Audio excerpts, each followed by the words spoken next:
Bonjour Benjamin. Salut Guillaume. Ça va? Ouais, bah écoute, super. Voilà, on est bien, les pays du soleil, c'est parfait. Super. Aujourd'hui on reçoit Benjamin, on se retrouve juste après le générique.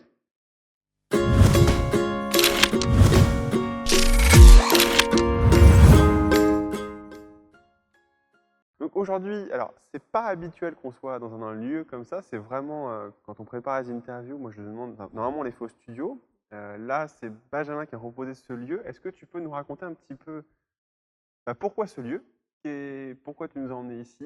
Parce que alors, vous ne voyez pas tous, on rajoutera des plans évidemment, mais c'est hyper graphique, c'est magnifique, moi j'adore. Raconte-nous un peu pourquoi ce lieu et pourquoi cette interview dans un endroit aussi chaud qu'ici. Aussi chaud, c'est vrai qu'il fait au moins 4 degrés, donc il fait super chaud. Non, en fait, ici, on est dans une ancienne usine qui est pas très loin de chez moi.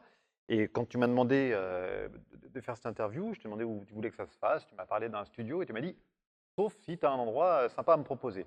Eh ben, justement, j'en avais un, c'était ici. Et quand je t'ai montré les photos, J'ai signé dès direct. demain, ouais. Et donc, ouais, on est dans une ancienne usine qui est pas très loin de chez moi. Et pourquoi cette ancienne usine toute taguée, toute cracra me plaît bien? C'est que j'ai toujours aimé un petit peu ces ambiances, on dit urbex, hein, comme on Ouais. dit, de urban exploration, ce que je faisais un peu comme photographie avant de faire de la photo de mariage. Voilà, moi je me sens bien dans ces endroits un peu abandonnés. Enfin, c'est toute une histoire que j'ai qui va avec ça. Et donc c'est resté, et à tel point que j'ai déjà réussi à emmener des mariés ici. On a fait une super séance, là, c'était vraiment super sympa. Et ça va aussi avec ce que j'essaye un petit peu de faire passer dans mes photos autant que possible. C'est-à-dire que le mariage, c'est pas sacré, quoi. Il y a des codes, ok, c'est consensuel, ok, etc. Mais on peut parfois sortir des codes. Ouais, On complètement. peut, voilà, oser autre chose, oser de par les points de vue, de par les angles, de par les lieux, si on fait une séance de mariage ici. C'est que voilà, il y a des usages, mais ça reste des usages et il n'y a pas de barrière. On parlait tout à l'heure de règles des De règles, tiers. ouais. Voilà, on transformait ça en principe. Et bien là, dans le mariage, c'est pareil. Il y a que des principes et on en sort si on en veut. Et si on veut faire une séance photo de mariés ici, eh ben, c'est très bien si ça plaît aux mariés. Si les mariés veulent organiser leur cérémonie laïque là, pourquoi ils ne le feraient pas, etc. etc. Voilà, c'est open bar, quoi. Vous vous enfermez pas dans des dogmes, c'est ça que je voulais dire. Super, parfait. Présente-toi rapidement à nos lecteurs. Dis-nous ce que tu fais, quelles prestations tu fais et où tu travailles.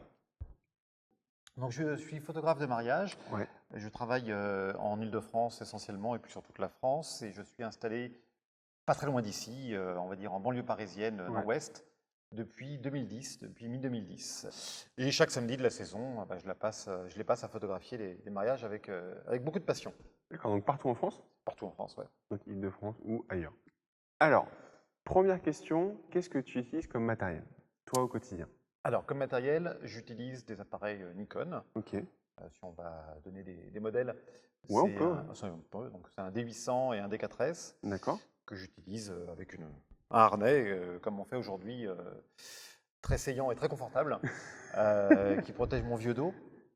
Donc, un appareil de chaque côté avec diverses focales qui vont Ouais, du 14 au 200 d'accord. pour couvrir toutes les situations, avec plutôt une préférence pour le 24 et le 50. D'accord, donc finalement deux focales assez courtes.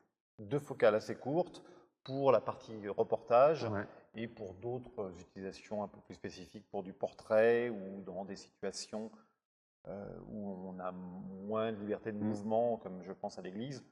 Là, je peux utiliser des focales un peu plus longues, type 105 mm, voire 200. D'accord, ok. Tu travailles en focale fixe donc plutôt finalement? Oui, essentiellement, à part un 70-200 que j'utilise essentiellement Ouais. en bout de course. Pour le reste, oui, focale fixe, 14, 24, 50, 85, 105 et 70-200. Donc tu es armé. Ah bah Tu es- voilà, bien sûr, oui, on part au front, hein, c'est ça.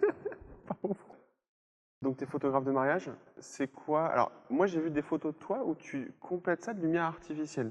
Oui, beaucoup. Alors, c'est pour ça hein, qu'on se rencontre aujourd'hui, c'est que j'adore ce travail-là de mélanger. Donc, tu mélanges les deux, ou tu travailles juste un peu en lumière naturelle légère et un bon coup de flash, moi, j'ai là en tête, j'ai l'image des mariés avec le parapluie, en fait. Ouais. C'est cette image-là que j'ai en tête, là, en te posant la question. Avec la pluie. Ouais, avec Ouais. la pluie. Typiquement, est-ce que tu es plutôt flash Cobra? Est-ce que c'est d'autres flashs de studio portatifs? C'est quoi que tu utilises pour ce genre de photo? Donc, alors, je précise, parce que du coup, je ne l'ai pas fait. Benjamin a un travail qui m'intéresse beaucoup, c'est qu'il fait de la photographie de mariage, mais il vient rajouter de la lumière artificielle. Et moi, j'adore ça. Est-ce que tu peux nous en dire un petit peu plus là-dessus? Alors, en mariage, l'idée c'est quand même d'être assez mobile, de pas non plus s'encombrer d'énormes torches de studio avec des générateurs, etc. Donc non, ce sont des flashs Cobra essentiellement que j'utilise à divers moments de la journée, au moment où on peut utiliser de la lumière artificielle Ouais, sans être trop intrusif. Donc typiquement pas pendant les cérémonies, d'accord. mais pendant les préparatifs, pendant la soirée, évidemment pendant la séance De couple. portrait, de couple. Ouais. Là, il n'y a pas de problème. Et l'idée, c'est justement de venir créer parfois un environnement lumineux complètement artificiel Ouais, qui vient apporter une ambiance supplémentaire à la photo de reportage qui existe aussi, qui va être plus descriptive en termes de lumière. ouais. Mais c'est de venir agrémenter ce reportage par quelques images avec un éclairage complètement artificiel, parfois un peu mystérieux. Ouais. Certains diront peut-être, je sais pas, féerique, mais en tout cas, euh, qui casse complètement avec la lumière ambiante. Ouais. Donc voilà, on vient mélanger un peu ces deux lumières. Alors, autre question, et ça nous arrive souvent, quand tu attaques une journée de mariage, est-ce que tu es détendu? Est-ce que tu es stressé? Est-ce que justement, tu as peur de ne pas se rater? Explique-nous un peu comment toi tu vois ta journée en tant que photographe pro. Alors moi, quand je vais à un mariage, j'y vais un peu la fleur au fusil. Donc, si j'y vais, j'ai pas forcément une grosse appréhension en partant. Ouais, J'ai toujours une grosse appréhension quand j'en reviens. Donc d'accord. je sais pas, c'est surprenant. En tout cas, moi, ça me surprend. Donc moi, j'y vais vraiment avec l'excitation des premiers instants. D'ailleurs, là, la saison tarde à commencer, je trouve. Et donc, je suis très impatient d'y retourner. Et donc, j'y vais vraiment, vraiment très, très content. Et c'est quand je reviens, Ouais, je me dis, est-ce que j'ai bien fait mon boulot? Est-ce que j'ai bien tout ce qu'il faut? Est-ce que j'ai rempli le cahier des charges? Est-ce que je me suis fait plaisir? Etc. Et parfois, à chaud, cette sensation, il y a ce petit stress de fin de journée qui dit, ah mon Dieu, peut-être que j'ai pas fait ce que je voulais faire, peut-être que... d'accord. Et puis le temps aidant, et lorsqu'on déroche les cartes, on se rend compte que la plupart du temps ça va, mais c'est amusant c'est toujours cette appréhension quand on quitte un mariage, il est 2h, 3h du matin, on se dit mon Dieu, c'est passé, est-ce que j'ai bien fait le boulot comme il faut? Voilà. Et ça, c'est Donc tu te poses la question après. ouais, ouais, c'est mon plus gros stress, il est à ce moment-là, quoi. Tu as encore ce moment un peu. Toujours, Donc toujours, ça partira jamais en fait. je pense pas, non. Ce qui est plutôt une bonne chose. Enfin, moi, vu de ma fenêtre, Bah, c'est un peu. je sais pas, mais c'est-à-dire que voilà, on a toujours le sentiment j'ai toujours la sensation de me dire peut-être j'ai oublié quelque chose, est-ce que j'ai fait aussi bien que j'aurais dû faire et, et voilà, donc en général, quand je regarde les photos, je suis un peu rassuré, mais c'est vraiment cette sensation en quittant la noce, quoi. Pendant tes prestations de mariage, est-ce que tu as des anecdotes, des grands moments forts à nous raconter? Ah, des grands moments forts, des choses qui restent, dont je me souviens, ouais, il y en a quelques-uns. Je me rappelle un truc pas drôle qui m'est arrivé une fois. Je suis tombé, alors on a toujours la crainte de tomber sur le prêtre qui vous interdit de bosser, etc. Ouais, Alors, bon, ça, c'est ouais, rare, hein. Faut dire ce qu'il y a, les prêtres sont globalement cool et on fait d'accord. finalement, on n'est jamais trop embêté tant qu'on n'est pas trop intrusif. Mais une fois, je suis tombé sur vraiment un prêtre casse-pied qui m'a interdit de travailler. Il m'a dit, il s'arrête en plein serment. Il dit, bon, on va peut-être s'arrêter parce que le photographe il fait un peu trop de bruit là, ces déclenchements, ça Aïe, me. Donc, grand moment de solitude, quoi. Vraiment, on se sent vraiment bête. Tout le monde s'arrête, vous regarde. Enfin, c'est au secours. Donc, il me dit, le prêtre me dit, vous mettez là, vous bougez plus. Je me suis exécuté.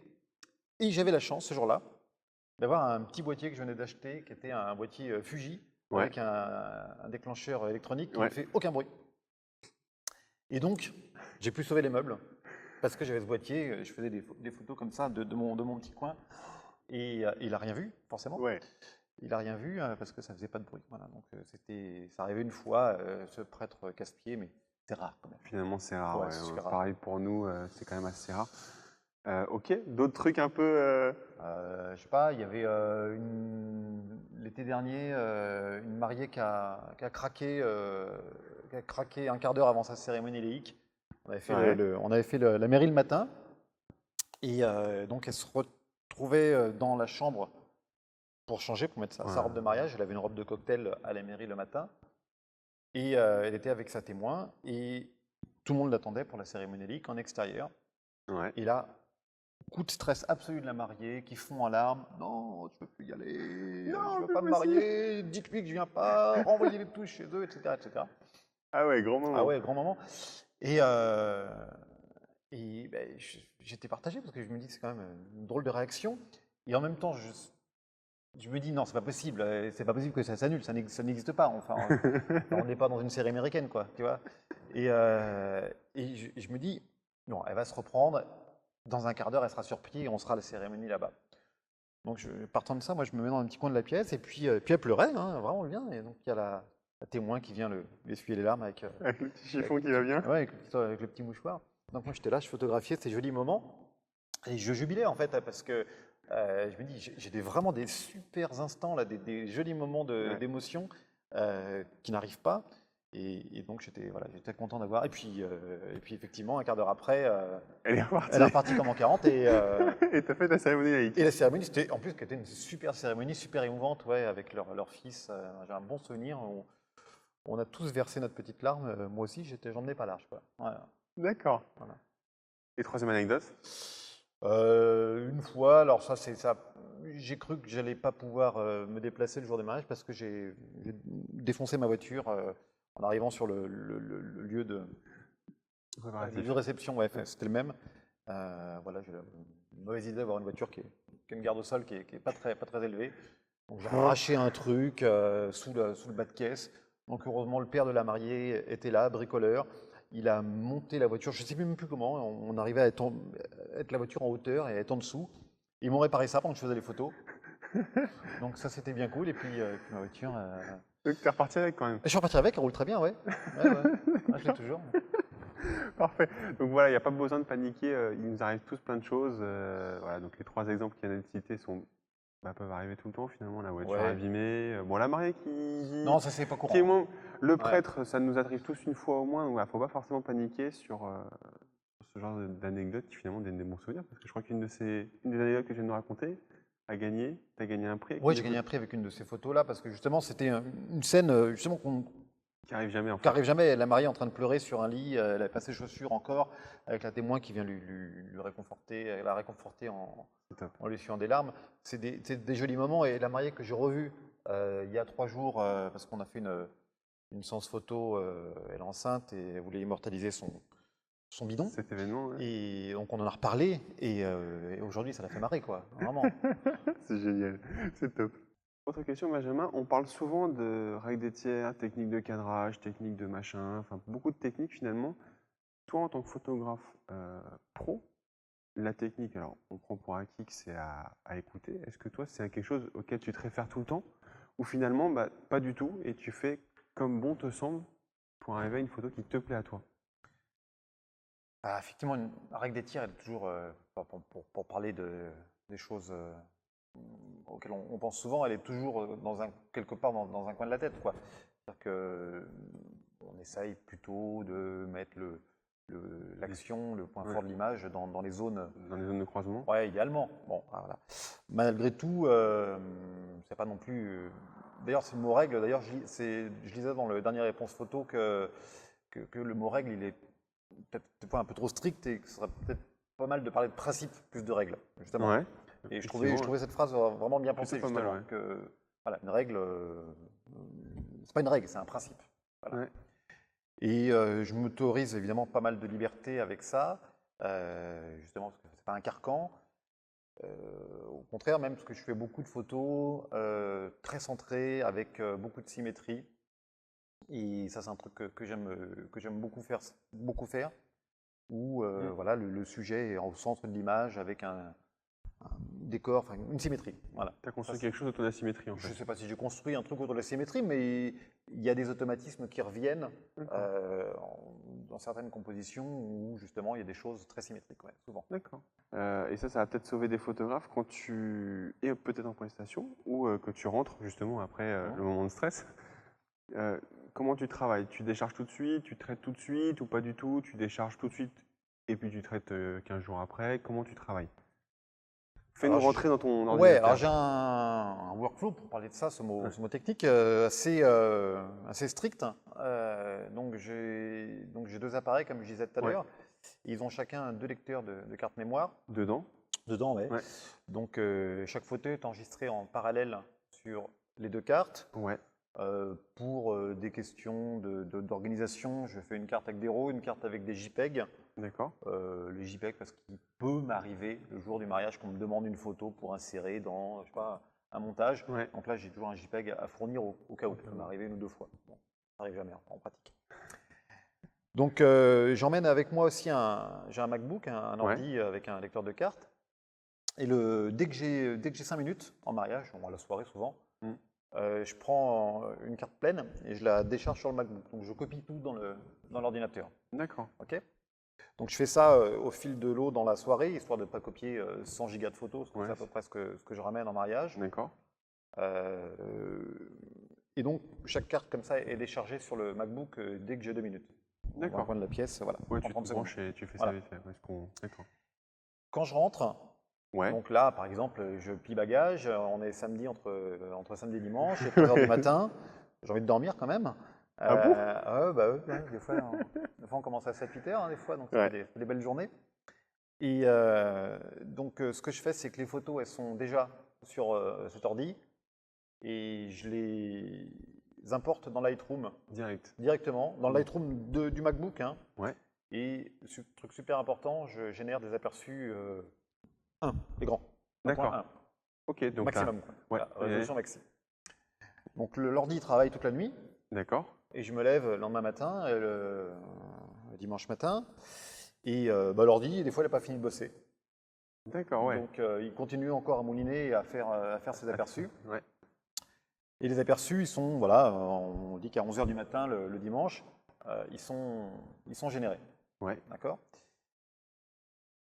Et ensuite,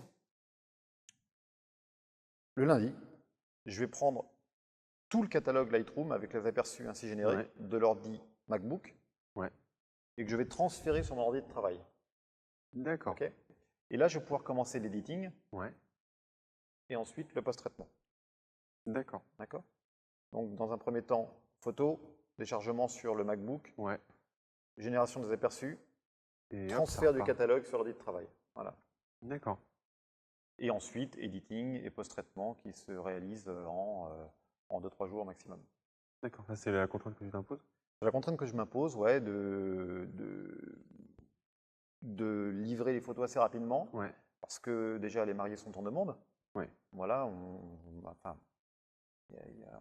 ça c'est ma façon de voir les choses. Il y a des gens qui disent qu'il faudrait peut-être laisser un peu le souffle descendre. Ouais, et je comprends tout à fait cet argument-là. Mais moi, je m'impose ça aussi parce que je sens que les mariés sont en demande et puis aujourd'hui, on veut que tout aille vite. Ouais, c'est comme ça, c'est dans l'air du temps. Ouais.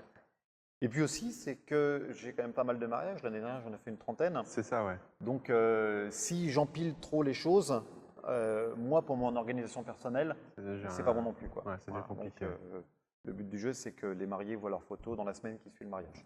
D'accord. Ouais, donc comme ça, tu repars le samedi sur finalement quasiment normalement une. Bah, c'est ça, voilà. Sauf contrainte perso, tu as fini ton traitement le vendredi quand tu refais le sac pour le samedi après. C'est ça.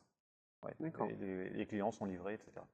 Autre question, il y a un débat qui se fait dans notre milieu qui est présence de autres photographes que le photographe officiel, c'est-à-dire smartphone, tablette, gros appareils de famille. Quelle est ta vision là-dessus? Est-ce que ces gens-là te dérangent? Est-ce que ces gens-là tu fais avec? Est-ce que ces gens-là tu les écartes? J'ai vu des photographes écarter assez violemment ce genre d'invités.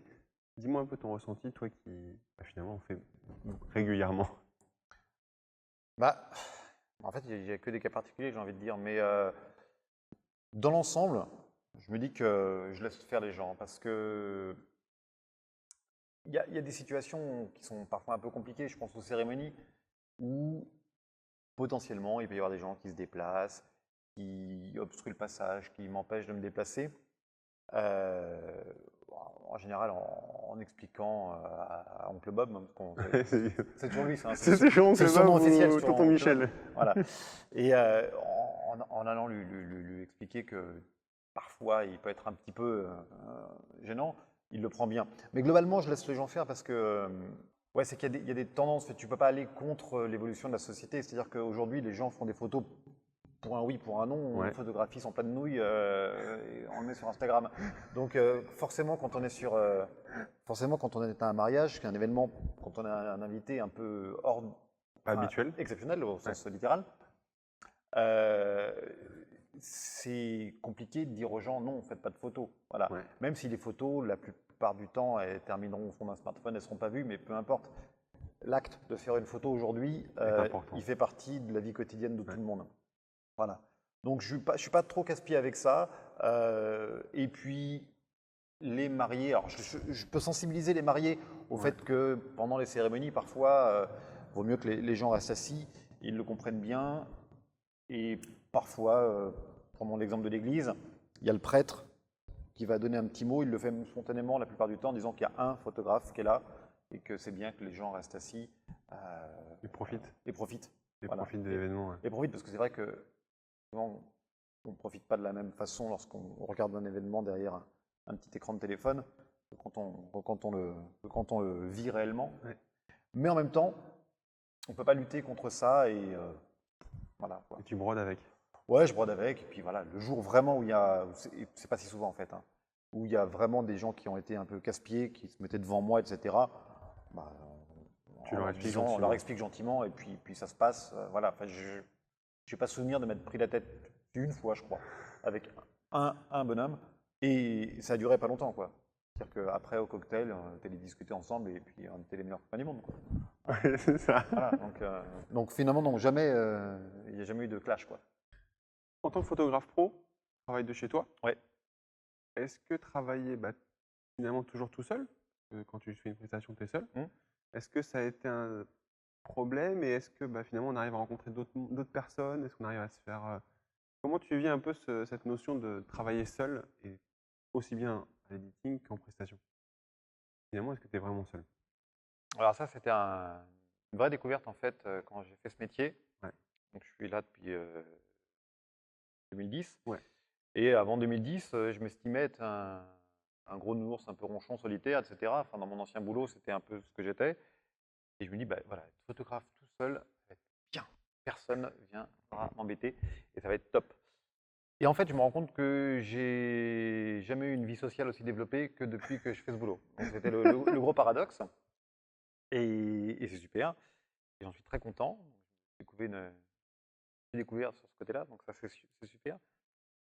Effectivement, au fil du temps, on a appris à rencontrer des gens, des confrères, certains qui sont devenus des collègues, et d'autres même un peu plus d'ailleurs. On a rencontré des gens au sein de formations qui existent, il existe des réseaux de formation, des rencontres formelles, des rencontres informelles, des gens avec qui tu t'entends bien, que tu as rencontré juste sur Facebook, et puis qui t'invitent à un resto, et pour certains avec qui t'invitent qui te logent chez eux alors qu'on se connaît à peine, ça m'est arrivé aussi. Ouais. Donc ça, c'est vraiment super. Et donc, il y a des vrais échanges qui se créent entre les gens de la profession. Et je ne ressens pas, moi, cette concurrence malsaine que je redoutais quand j'ai commencé, en fait. Elle existe forcément, mais soit je l'occulte parce que ça ne m'intéresse pas, Ouais. soit elle n'existe pas autant que ce que j'avais imaginé. Et puis voilà, il y a plein de groupes, des groupes formels, des groupes informels, comme je disais. Ouais. Je pense des grands réseaux de formation. On a un organisme de formation, la FMI pour ne pas le citer, Ouais. qui organise des choses régulièrement. On a depuis 2 ans maintenant un gros rendez-vous qui commence à devenir assez important, important, en ouais. novembre, qu'on appelle les journées PEPS, où là, on est quand même pas mal aussi à pratiquer divers ateliers. Ouais. Et puis, encore autre chose, il y a tout un groupe de sites, notamment anglo-saxons. Je pense à Fearless, Photographers, WPS, un site anglais, qui ont su fédérer une communauté, on va dire. Mondial, là, Euh, pour le coup. Pardon? Mondial, pour le coup. Mondial, ouais, mondial. Et on apprend constamment, en ligne ou pas en ligne, des autres. Ça nous ouvre enfin, sur d'autres Des horizons photographes qu'on différents. n'aurait peut-être pas vus, quoi, tout Ouais. simplement. Et ces sites organisent aussi des rencontres, Ouais. des séminaires. Et là, je vais au Tu vas où, Portugal. justement? Ouais, je vais à Porto dans 3 jours pour la conférence Fearless. Un peu chaud? À Porto, bah, il fait chaud, c'est le printemps déjà là ici. T'as raison. Vous avez donné le manteau. Une grosse douzaine. Non, ouais, à Porto, il fera beau. Et voilà, donc Porto, ça va être très bien parce qu'il y aura plein de photographes dont j'apprécie le boulot qui seront là en tant qu'intervenants, dont je vais apprendre plein de choses. Ouais. En novembre, il y a un truc qui s'annonce aussi sympa à Londres, organisé par le site WPS qui me tente vraiment pas mal. J'ai des copains qui sont allés à Portland aux États-Unis pour les Mystic Seminars, aussi dans le même esprit, etc. Ouais. Donc voilà, mondialement, il existe plein de choses pour se former, toujours apprendre, dans le but de ne pas s'encrouter, quoi. Et puis surtout, indépendamment de ça, c'est des vrais lieux de rencontre et Ouais. de partage avec les collègues. Et ça, c'est vraiment ma plus grosse surprise de ce métier-là. Voilà. Donc finalement, t'es pas tout seul. Et ben Il non, y a du un coup, vrai réseau, il y a des vraies et ouais, rencontres. exactement. Je suis En plus- chair et en os. Bah, Voilà, la preuve, la La preuve aujourd'hui, preuve. voilà. Voilà. Ok. Où est-ce qu'on peut te rencontrer? Où est-ce qu'on peut te voir? C'est quoi ton programme des prochains mois? Et on en parlait hors caméra, l'année finalement, parce que là, on va rentrer en plein dans la période des mariages, donc je pense que ça va être concentré dessus. Où est-ce qu'on peut te rencontrer dans l'année qui vient? Si on veut me rencontrer, parce qu'on vient Ou sonner chez apprendre de ton moi travail. ou apprendre de mon travail, j'organise depuis cette année des workshops. Ouais. J'ai fait ça 2 fois cette année, ça s'est plutôt bien passé, une fois à Paris puis une fois à Montpellier. Ouais. Donc c'était tout frais, hein. C'était au mois de février-mars Ouais. de cette année, donc c'est tout récent. Et bah, c'était plutôt cool, dans des ambiances toujours détendues, avec plein de rencontres. Voilà, des gens qui ont à apprendre de moi et moi j'ai qui à apprendre d'eux, donc c'est vraiment un vrai échange aussi. Et il n'est pas impossible que j'en refasse à la morte saison, comme on dit, donc plutôt décembre, janvier, changer, février de l'année prochaine, parce que là, on est au mois de mars et la saison Là, elle va reprend reprendre très de- très bientôt là. Voilà, on a hâte. Ouais, je suis d'accord avec toi. Merci de nous avoir reçus Bah, chez du toi. coup, J'allais dire presque chez on toi. est pas chez Mais moi, non. merci de nous avoir reçus ici. Et puis, bah, bon courage pour la saison qui démarre bientôt pour toi. Ouais, ça va bientôt là. Ça tarde, hein. Ça tarde un peu Ouais, pour tout le c'est monde, ça, là, hein. je crois. Ouais. Et puis, bah, une prochaine fois. Eh bien, écoute, avec grand plaisir. Ciao, ciao. À bientôt. Merci. En attendant, vous pouvez suivre le travail de Benjamin. Donc, je mettrai les liens dans la description. Et puis, moi, je vous dis à rendez-vous très bientôt pour une prochaine interview.